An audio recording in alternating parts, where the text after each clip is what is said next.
법에 비추어 본 세상 사는 법 함께합니다. 빈정민 변호사와 함께하죠. 안녕하세요. 네, 안녕하세요. 네, 변호사님 오늘 어떤 얘기 좀 나눠볼까요? 네, 어느덧 더운 여름이 지나고 가을이 왔는데요. 예. 저는 개인적으로 가을 하면 이 풍성함이라는 단어가 제일 먼저 떠오릅니다. 오늘은 이 중에서 우리의 마음을 풍성하게 해주는 것들에 대해서 한번 이야기해 볼까 하는데요. 네. 우리의 감성과 정서를 풍성하게 해주는 것이라면 역시 다양한 문화 예술을 접하는 것이 하나의 방법이 될 수 있을 것 같습니다. 네. 막상 큰 맘 먹고 이를 시도해 보면 근데 이게 생각보다 만만치가 않죠. 쉽게 말해서 유명한 공연이나 스포츠 경기의 경우는 티켓을 구하는 것이 굉장히 어렵습니다. 네. 오늘은 이와 관련한 법적인 문제를 한번 짚어보도록 하겠습니다. 네, 맞아요. 가을을 맞아서 여기저기서 다양한 공연들 펼쳐지고 있는데 가을은 축제도 많지만 이렇게 공연 소식들도 많이 있죠. 인기 있는 공연은 단 5분 만에 매진이 되기도 하고요. 그래서 인터넷상에서 이렇게 찾아보면 티켓팅 성공 방법 뭐 이렇게 나와서 떠돌아다니기도 하더라고요. 네, 근데 그 돌아다니는 그 방법을 실천을 해도 네. 거의 얻기가 굉장히 힘들죠. 맞아요. 예, 그리고는 이제 어김없이 내가 못 구한 그 티켓이 웃돈을 얹어서 판매되는 소위 안표상들을 주변에서 굉장히 많이 볼 수도 있습니다. 네. 그리고 요즘은 IT 기술이 대중화되다 보니 이 소위 말하는 이 매크로 프로그램이 등장해서 안표상들이 이를 이용하다 보니 티켓 판매 시작 시간에 딱 맞춰서 접속을 해도 순식간에 매진이 되어버리는 사태가 종종 벌어지곤 합니다. 네. 이게 좀 큰 문제죠. 그렇습니다. 이 매크로 프로그램 지난해에 이 드루킹 댓글 조작 사건 때 저희가 많이 들어봤는데 이게 정확히 어떤 프로그램인 거죠? 네, 뭐 간단히 말씀드리면 이 컴퓨터상의 단순 반복 작업을 자동으로 진행해주는 그런 프로그램입니다. 예. 우리가 통상 인터넷 같은 걸로 티켓을 예매할 때 어떻게 하는지 한번 생각해 봅시다. 이 로그인을 해서 공연 시간과 좌석을 정한 후에 예. 뭐 예매 버튼을 누르지 않습니까? 그렇죠. 그런데 내가 원하는 좌석이나 시간이 없으면은 또 다른 시간과 좌석을 정해서 또 예매 버튼을 누르고 이렇게 어떤 특정한 패턴의 행동이 반복이 됩니다. 네. 그런데 이러한 반복적인 행동을 자동적으로 할 수 있도록 프로그램을 구성해서 해당 사이트에 적용을 하는 것. 이것이 바로 매크로 프로그램의 원리라고 합니다. 네. 그런데 이게 정말 기계적이고 빠르게 움직이기 때문에 사람들이 직접 손으로 하는 것에 비할 바가 못 되죠. 그렇죠. 이를 이용해서 소위 말하는 안표상들이 좋은 티켓을 싹쓸이해서 웃돈을 받고 되파는 것이고 그 피해는 고스란히 일반 구매자들이 보고 있습니다. 네, 네. 근데 이 매크로 프로그램 자체가 불법은 아닌 걸로 알고 있는데 문제는 이 프로그램을 이용해서 이렇게 티켓을 구매할 때 정당하게 그러니까 손으로 직접 이렇게 하나하나 절차로 티켓팅을 하는 다른 구매자들이 피해를 보게 되는 거잖아요. 그러니까 매크로를 이용한 이 티켓 구매에 대한 법적으로 좀 제재할 방법은 혹시 없나요? 네, 사실 이제 그게 문제인데요. 예. 이런 행위들이 번번이 일어나는 것은 이걸 처벌하는 규정이 없기 때문입니다. 말씀하신 것처럼 이 매크로 프로그램을 이용해서 온라인으로 티켓을 구매하는 것 자체는 현행법상 아예 처벌하는 규정이 없습니다. 그렇군요. 외국은 어떤가요? 매크로를 이용해서 이렇게 티켓 구매를 하는 거 어떻게 규제하고 있나요? 네, 뭐 모든 나라는 아니지만 대부분의 선진국들은 우리보다는 규제가 조금 더 세밀합니다. 뭐 언론 등에 따르면 미국 뉴욕주의 경우는 2016년에 이 매크로 프로그램을 이용해서 티켓을 구매할 경우에는 네. 최대 $1,000, 하나 약 100만 원 상당의 벌금형에 처하거나 혹은 1년 이하의 징역을 선고하고 있다고 합니다. 예. 그리고 일본의 경우에는요, 뭐 처벌 규정까지는 없습니다만은 네. 대부분의 공연들이 이 환불 불가를 명시를 해서 실수요자가 아니면 아예 구매를 못하도록 하는 그런 정책을 취하고 있다고 합니다. 그렇군요. 이 매크로 프로그램을 이용해서 이렇게 좋은 자리에 티켓을 싹쓸이하는 업자들이 문제입니다. 원래 티켓 가격에서 이제 수십 배, 수백 배까지 올려서 되판다고 하니까 이 매크로 프로그램을 차치하고서라도 이 암표 거래에 대한 법적인 장치는 혹시 없나요? 네, 온라인상의 암표 거래는 아예 처벌 규정 자체가 없고요. 아, 그래요? 네, 오프라인에서의 암표 거래의 경우에는 이 경범죄 처벌법상 건당 20만 원 이하의 벌금을 부과하는 것이 전부입니다. 그런데 또 실제 이마저도 처벌되는 사례는 거의 없고요. 네. 그러다 보니 이런 것들이 판을 치게 되는 것이죠. 그렇군요. 근데 또 이런 경우도 있다고 합니다. 진짜 공연을 보려고 표를 샀는데 사정이 생겨서 불가피하게 못 보게 될 경우가 있잖아요. 이럴 경우에 뭐 재판매나 SNS를 통해서 그 표를 다른 사람에게 넘겨야 되는 경우, 이런 경우도 사실 있잖아요. 네, 그렇습니다. 앞서 잠시 소개해드린 일본의 경우가 좀 참고가 될 수 있는데요. 네.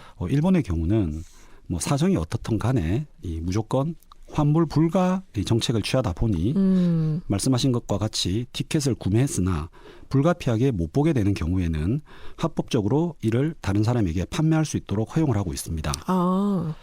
근데 사실 이 부분, 즉 제대로 구매를 했으나 부득이한 사정으로 사용을 못해서 재판매를 하는 것인지, 예. 아니면 아예 암표 거래를 할 목적으로 티켓을 구매하는 것인지 이것을 구분하기가 애매하다 보니 그렇죠. 현재 우리나라도 이 처벌 규정이라든가 이런 것을 설정하는 데 어려움이 있는 것 같습니다. 네, 그렇습니다. 일단 이게 문제가 아닐까 싶어요. 암표를 오프라인으로 판매하면 처벌을 받고 온라인으로 하면 처벌을 못한다. 그러니까 이 부분이 좀 문제가 되는 것 같은데 법적인 보완이 좀 필요해 보이거든요. 네, 그렇습니다. 20대 국회에서 이 공연법 개정안과 같이 암표 근절을 위한 관련 법안이 현재 약 10여 건 가까이 발의가 되어 있는 상태라고 합니다. 예. 그런데 모두 국회 본회의의 문턱을 넘지 못하고 있고요. 뭐 정치적인 다툼 역시도 민주주의의 일부분이기는 하지만은 예. 의회주의 이념에 비추어 보았을 때 국회의 가장 근본적인 역할은 우리 사회의 규칙을 법률이라는 이름으로 정하는 것입니다. 부디 이 국회의원들이 이러한 부분을 소홀히 하는 일은 없었으면 합니다. 네, 그렇습니다. 그리고 법과 제도를 마련하는 것도 참 중요하지만 또 암표를 사지 않는 성숙한 시민의 의식도 좀 필요하지 않을까 싶습니다. 요즘은 뭐 팬들 스스로 암표를 사지 않는다든가 자발적인 정화운동을 벌이기도 하더라고요. 자, 그리고 하나 더 짚어보죠. 정말 황당한 사건이 있었습니다. 환자를 착각해서 실수로 낙태 수술을 한 병원 의사가 있었어요. 네, 이 서울의 한 유명한 산부인과에서 있었던 사건입니다. 예. 산부인과 의사와 간호사가 지난달 7일 환자의 신원을 착각해서 임산부인 베트남 여성의 동의 없이 낙태 수술을 한 혐의로 입건되어서 조사를 받고 있는데요. 예. 알려진 바에 따르면 이 해당 임산부는 당시 임신 6주 진단을 받고 영양제 주사를 처방받기 위해 병원을 찾았다고 합니다. 네. 그런데 사산된 태아를 품고 있었던 다른 환자의 차트와 착각을 해서 이 임산부에 대해서 낙태 수술을 진행해 버렸고 이 과정에서 해당 임산부의 동의도 받지 않았던 것이 역시 문제가 되고 있습니다. 그러니까요. 정말 이걸 어떻게 표현해야 될까요? 영양제를 맞으러 산부인과를 찾았는데 낙태 수술을 당했다. 너무나 황당합니다. 피해자는 사건 직후에 바로 의료진을 고소했죠. 네, 그렇습니다. 이 낙태를 당한 임산부 측은 해당 병원의 의료진에 대해서 형법상 부동의 낙태죄로 고소를 했습니다. 네. 그러나 조사 끝에 수사기관은 이 부동의 낙태죄는 인정하지 않고 업무상 과실치상 혐의로 입건을 했습니다. 과실치사가 아니고 과실치상이에요? 네, 그렇습니다. 왜냐하면 우리 형법상 이 태아는 사람으로 보질 않습니다. 네, 그러다 보니 낙태를 한 것이지 사람을 죽인 것은 아니기 때문에 이 과실치사 규정으로는 처벌이 안 됩니다. 네. 그래서 이 낙태를 통해서 태아를 죽인 부분은 형법상 낙태죄로 처벌을 해야 되는데 이 항상 제가 말씀을 드리지만요, 이 대부분의 형사처벌을 위해서는 무엇보다 고의가 있어야 됩니다. 그런데 이건 차트를 착각해서 한 과실이기 때문에 네. 고의가 있다고 보기가 좀 어렵고요. 그렇다면 과실로 낙태를 한 경우는 뭐 처벌을 해야 될 것인데 안타깝게도 처벌 규정 자체가 없습니다. 예. 그러다 보니 부동의 낙태죄는 성립이 안 되고요. 과실치상의 경우는 이런 낙태 수술 과정에서 산모에게 상처를 입혔기 때문에 네. 이 산모에 대해서 업무상 과실치상 규정을 적용하게 되는 것으로 보입니다. 네. 근데 어쨌든 의료진이 산모의 동의를 받지 않고 태아를 낙태한 거잖아요. 그러니까 의사 입장에서는 뭐 고의가 없었고 실수였다고 하지만 이건 좀 너무하지 않나 싶은데 실수로 한 낙태는 그러면 처벌을 못 받는 건가요? 네, 뭐 우리 형법 체계가 그렇게 되어 있는데요. 네. 원칙적으로 그 형벌로 처벌을 하기 위해서는 이제 고의가 있어야 됩니다. 그리고 과실의 경우에는 원칙적으로 처벌을 하지 않고 네. 예외적으로 처벌 규정이 있는 경우에만 이제 처벌을 할 수가 있는데요.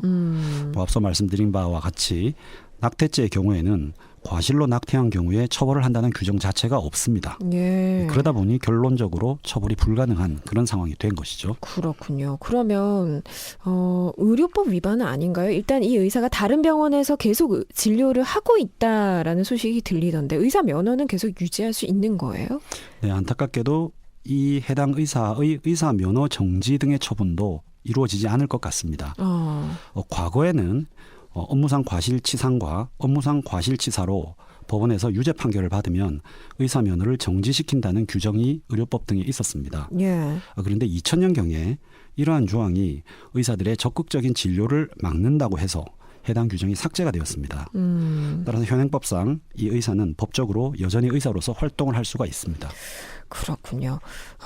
지난주에 부산에서는요, 한 병원에서 1살 아이에게 유통기한이 지난 수액을 투여한 일도 있었죠. 예, 그렇습니다. 우리 부산에서 있었던 일이라 사실 더욱 섬뜩한데요. 예. 해당 병원에서 1살 여아에게 유통기한이 1년 3개월이나 지난 수액 100ml를 투약했고요. 부모가 이를 발견해서 항의할 때까지 해당 병원은 이 사실을 인지하지도 못했다고 합니다. 예. 사건이 터지고 난 후에 조사를 해보니 네. 이 병원의 약물 관리는 정말 엉망이었고요. 아하.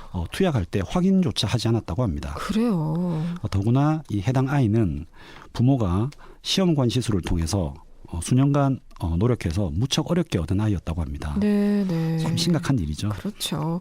그러면 이렇게 의약품 관리를 엉망으로 했던 이 병원에 처벌이 내려질 수 있나요?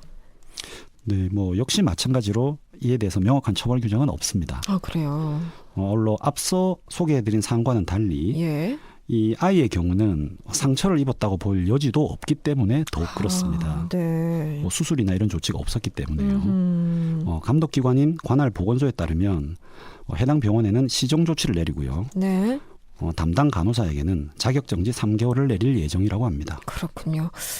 저희가 두 사건을 짧게 좀 짚어봤는데 병원에서 이렇게 약품 관리나 수술 또 차트 관리 철저하게 좀 해야 될 텐데 이렇게 되지 않는 사건들을 우리가 많이 접합니다.